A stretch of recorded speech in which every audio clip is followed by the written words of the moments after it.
আমার এইভাবে থাকলে তো আপনারা মারাই যাবেন আসলে। দেখুন আপনারা দেখুন কেমন অবস্থা না হোক, দেখুন আল্লাহর কাছে কই আল্লাহ এরকম সন্তান কে শুনু কারুর পালে দেয় না। আর এটা তো খুবই ভয়ঙ্কর জায়গা। এই যে চারিপাশে অবস্থা দেখুন ভিউয়ার্স, কলা বাগান। আমি সেই ভয় করি নেওয়ানি, আমার ভয় নেই, আমার ভয় সব সারিয়ে গেছে।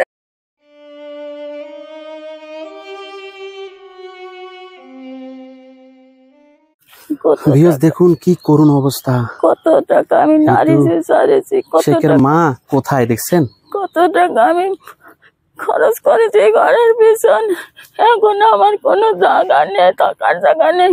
আমি এখন ঘরে মাথা দিতে পারতেছি না, আমার কোনো জায়গা নেই। এখন কোথায় মাথা দেবো, কোথায় থাকবো? ওই আগলা ঘরের মধ্যে একটু থাকি 12টা পর্যন্ত। যখন লোকজন না থাকে তখন আবার একজনের বারান্দায় যাই শুয়ে থাকি, তারা ঘুমায় পড়ে, তারপরে আমি যাই শুয়ে থাকি। এই অবস্থায় আমার দিন যাচ্ছে, রাত পোয়াচ্ছে। সারাদিন রাস্তায় রাস্তায় ঘাটে ঘাটে পথে পথে বেড়াচ্ছি। খাওয়া নেই, দাওয়া নেই, নাওয়া নেই, কোনো জায়গা আমার কিছু নেই। এইভাবেই আমি পথে পথে বেড়াচ্ছি আমার পাগলের হালে। আমি যেরকম পাগল হবো আমি জানতাম না কোনোদিন। আপনি কলা গাছের নিচে কি করতেছেন? এটা তো একদম কলা বাগান। বাগানেই তো থাকি আমি। এই যে এখন এই জায়গা আছে, আর একটু পরে আরেক বাগানে চলে যাবো। ঝিনে যাই, ঠান্ডা পাই, সানে যাই, যাই কোনো জায়গাও শান্তি পাই না। আমি কোনো জায়গাও শান্তি পাই না।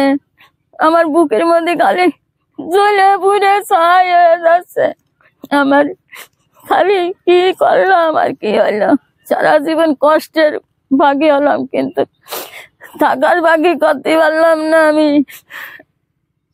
দেখুন কি করুণ দশা ভিউয়ার্স। এইখান থেকে অল্প দূরত্বে এই হচ্ছে ওনার ভিটা। আজকে ছেলের অপকর্মের কারণে ভিটা হারিয়ে মা আজকে কলা গাছের তলায় তার আশ্রয়। দেখুন আপনার ওইখানে কতটুকু জমি ছিল? ওখানে আমার 5 শতক জমি আছে।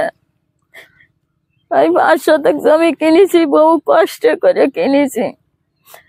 কিনে আজকে আমি এক ছেলের কারণে আজকে আমি পথে উঠে গেছি। মানে পথে উঠে গেছি, ছেলেরা কেন আসামি ধরে দিছি আইনের হাতে। আইনের মাধ্যমে যে সাজা হয় সেই সাজা তারে দিবি। সে যদি অপরাধ করে তাই তার সাজা দেবে, যাচাই বাছাই করে। তাছাড়া আমার 2টা পুতা চালের জন্য আমার দেহ ফাইটে যাচ্ছে। আমি একটু পানিটুকু খাতে পারি না। মনিকের কথা মনে উঠলি মনিরা কয়, ও দাদি 10টা টাকা দাও না, ও দাদি 10টা টাকা দে না, ও দাদি আমার 100টা টাকা দে না। সময় থাকলে দিই, সময় না থাকলে কয় বাইরে আমার কাছে নেই। ওর মার কাছে যাই, ওর মাও দেয় না। ও দাদি আব্বার কাছে আমার কয়টা 50টা টাকা চাইয়ে দিস তো দাদি। আমার আব্বা কাজে তালি পরে আমার 50টা টাকা চাইয়ে দিও। আমি কয় যে দিবা না, আসুক বাড়ি আসুক, আমি চাইয়ে দিবা না। সেই অবস্থায় আমার কাছে কতদিন, আজ 15 দিন আমার কাছে টাকাও চাই না, পয়সাও চাই না। খাওয়া দাওয়া কি করেন আপনি? খাওয়া দাওয়া করতে খাওয়া দাওয়া ওরকম হয়ে গেছে। কি টাকাতে দিবি, কার দুয়ারে যাবো, কয়দিন কিনা দেবে আমারে? 2 দিন 1 দিন নাই দেয়, সারা জীবন তো আর আমারে দেবে না। নেই কেউ আমার তো চাইয়ে চিনতে ভিক্ষে করার মতন আমারে কাটিয়ে না। আমার সেই অবস্থা হয়ে গেছে কোনে। এমন কুলাঙ্গার সন্তান কোন মায়ের পেটে আর না হোক। দেখুন আল্লাহর কাছে কই আল্লাহ এরকম সন্তান কে শুনু কারুর পালে দেয় না, আর কে শুনু জন্ম দিয়ে পিতা হয় না। আমার যেরকম পথে পথে খান্দায় নিয়ে বেড়াচ্ছে। আমার 2টা পুতা চালের জন্য আমার ওর জন্য আর এখনো পড়ে না। এখন খালি আমার ওই 2টা পুতা চালের জন্য আমার বুক পাইটে যাচ্ছে। আমি সহ্য করতে পারতেছি না।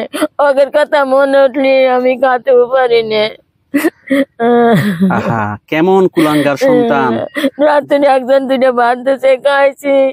আর সকালে একজন রাত্রে দাপড়াও চাপড়ি বানাইছিল আটা দিয়ে গুলাইয়ে, রুটি বলতে পারিনি। যাই সেই তাপ সকালে একটা চাপড়ি দিত, যাই খাইয়ে কোন রকম পানি খাইয়ে যে দিন চলে গেল। এই দিন কি করবো আমি? রোজা কমিতে যাচ্ছে, ঈদ কমিতে যাচ্ছে, আমি কিছুই ঠিক পাচ্ছি না। আমি খালি কাঁদে কাঁদে কাঁদে কাঁদে পথে পথে বেড়াচ্ছি। আমার তাইকার কোনো জায়গা নেই, ভিটে বাড়ি টুক আছে, আমি ভিটে টুকে থাকবো, এটা সামনের মতন দিয়ে তাও আমার নেই। দেখুন কেমন সন্তান, এই সন্তানের কারণে আজকে এই আপনার বয়স কত? বয়স মনে হয় 60-70 হয়ে গেছে। 70, সেই আর বেশি কুলাঙ্গার সন্তানের জন্য 70 বয়সের মা দেখুন আজকে বাড়িঘর ছেড়ে আজকে কলা গাছ তলায়। দেখুন কলা গাছ। এখানে আজকে কতদিন আছেন আপনি? আজ কয়েকদিন মনি ধরে দিয়ে, ও বাচ্চাকে ধরে দিয়ে এরকম আমি থাকি, এই জায়গা থাকি। এখন এই না আছি, আর একটু পরে ওই জায়গা থাকবে না, আর একটু পরে ওই জায়গা। কোনো জায়গা মুখটা থাকতে পারতেছি না। এখানে বসে থাকলে ওদিক তাকালি আমার বুক বাইটে যাচ্ছে, আমি বুক সহ্য করতেই পারতেছি না। কেউ আপনাকে ভয় দেখায়, গায়ে হাত তোলার না, খাওয়া দাওয়া এমনি করে না? না, ওই বাড়িতে দেয় না। কি এসে বলবে না যে অবৈধ চালের মারে কেউ খাতে দিয়ে না, সেই বাড়িতে আমারে দেয় না। আমি কই কি তোরা আমার দূরে দে, আমি তোরা যদি ভয় দেয় তোরা বলবি যে তার আসামি সে তো ধরে দিয়েছে, অপরাধ যে করেছে তারে তো দিয়ে দিয়েছে, তার সাজা দিক আর যাই দিক, তার মা তো সেটাই চাই। কি একটা অবস্থা দেখুন ভিউয়ার্স। আসলে হিটু শেখ যে ঘৃণিত কাজ করছে সেটা ঠিক আছে, কিন্তু তার মার তো কোনো দোষ নেই। এই মহিলা বৃদ্ধ মানুষ কোথায় যাবে, কার কাছে যাবে?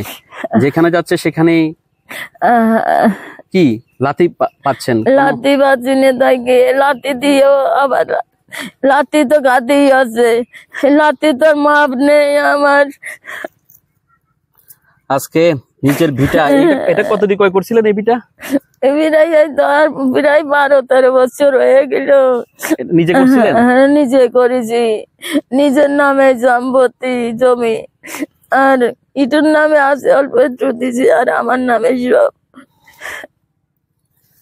আজকে আপনার করুণ দশা কেমন আসলে, মানে দর্শকের নিকট, দেশবাসীর নিকট কি বলবেন? কি বলবো আর, আমি বলতেছি আগাগোড়াই বলতেছি যে তার অপরাধ করেছে, অন্যায় করেছে, তার প্রতিবাদ তারা সেই সাজা শাস্তি দিক। আর আমার ফুটা সালকের অন্যায় না, দোষ না, বাপে বিটায় কোনোদিনই কাজ করতে পারে না। আজকে বাপে বিটার নাম দিয়ে তুইছে, আজকে তাকে ডিমান্ড দিচ্ছে, মার দিচ্ছে, তারা সহ্য করতে পারে না। আমি একটা শর্ট থাপড় মারি নেই আমার ফুটা সালকের। আপনি খাওয়া দাওয়া করতে পারতেছেন না, আপনি কিভাবে চলতেছেন? আপনি তো কিভাবে যেতেছেন? আমার দিনে যে রকমই যাচ্ছে, আর এর চেয়ে আর কি ভালো যাবে, আর কেন ভালো যাবে না? আমার এইভাবে থাকলে তো আপনি মারাই যাবেন আসলে। দেখুন আপনারা দেখুন কেমন অবস্থা। আল্লাহ যদি আমার এই যে কলা গাছ তলায় ওদের সাথে যদি নেয়, তা আমি ওদের সাথে যাতে চাই, আমার কি জানি দিয়ে যাবে। আমি কই যে আমারে নিয়ে যা তোরা তোদের সাথে, আমি আর সহ্য করতেই পারতেছি না। দেখুন কি একটা করুণ অবস্থা। বাড়ি কত সব পুড়ে গেছে না? বাড়ি কথা সব পুরাইতেছে, লুটপাট করে সব নিয়ে গেছে। জানলা দরজা 5টা-6টা দরজা ছিল, আর তারপরে গাছ কাছালি সব কাটিয়ে কুটে সব লুটপাট করে নিয়ে গেছে।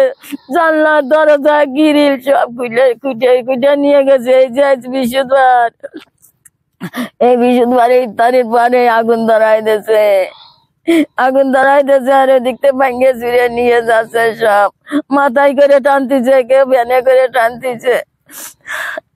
আর কাছে ইটু শেখের বাড়ি তবু না, এই বাড়ি আমরা মাদ্রাসা মসজিদ করবো। আমি কাছে আসছে না আমার বাড়ি, আমার ঘর, আমার দুয়ার, আমি এই বাড়ি আমি যদি না দিই তো মাদ্রাসা মসজিদ কি করতে পারবে? আমি যদি মনেতে না দিই, সেই মাদ্রাসা মসজিদ তো কোনোদিনও হয় না। আমি বহু কষ্টে করে করেছি, বাসা বাড়ি দুনিয়ার কাজ কাম করে, অনসির কত লাতি জ্বর খাইয়েও আমি বাড়ি কাদের করে বসেছিলাম। আজকে সেই বাড়ি, আজকে ছাওয়ালের জন্য আজকে আমি আমার পথে উঠে গেছি কর্মদোষে। আসলে তো হিটু শেখ যেটা করছে জঘন্যতম কাজ। কোন মায়ের পেটে এমন সন্তান না হোক, কি বলেন আপনি? আমি যেটাই বলি বাবা, আমি আর কিছুই বলিনি। আমি খালি কই কি, যা চেয়ারে যেরকম নিয়ে গেছে ওরকম ওরেও নিয়ে যাক। আমি এইটুকুই চাই, তাছাড়া আর আমি বেশি কিছু চাই না। অপরাধের সাজা আমি চাই, তাছাড়া আমি আর কিছু চাই না। আপনি তো বাঁচতে হবে, আপনি তো বাঁচবেন না এভাবে থাকলে। আপনি এখানে এই যে সাপ থাকতে পারে, যে জায়গাটা আছেন এটা তো খুবই ভয়ঙ্কর জায়গা।